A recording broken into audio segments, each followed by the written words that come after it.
প্রতীক দেশনেত্রী বেগম খালেদা জিয়া দীর্ঘকাল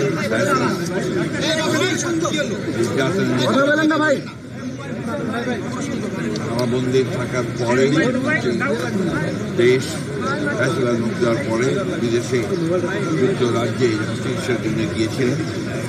সেখানে প্রায় 4 মাস চিকিৎসা শেষে তিনি আজকে দেশে ফিরে এসেছেন। এটা আমাদের জন্য করে জাতির জন্য আজকে আনন্দের দিন।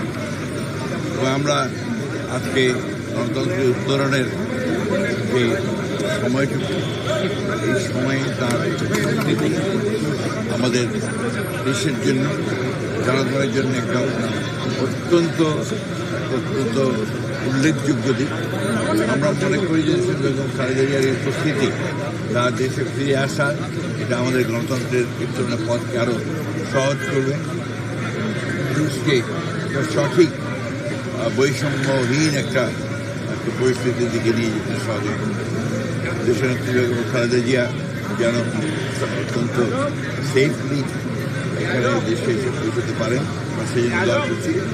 দেশবাসীর কাছে এই দোয়া চাইছি যে দেশবাসী সুস্বাস্থ্যের জন্য দোয়া করেন এবং দেশবাসী যেন গণতন্ত্র ফিরে যেতে পারে, তার জন্য পথ সহজেই আমরা অর্জন করতে পারি সেই আহ্বান।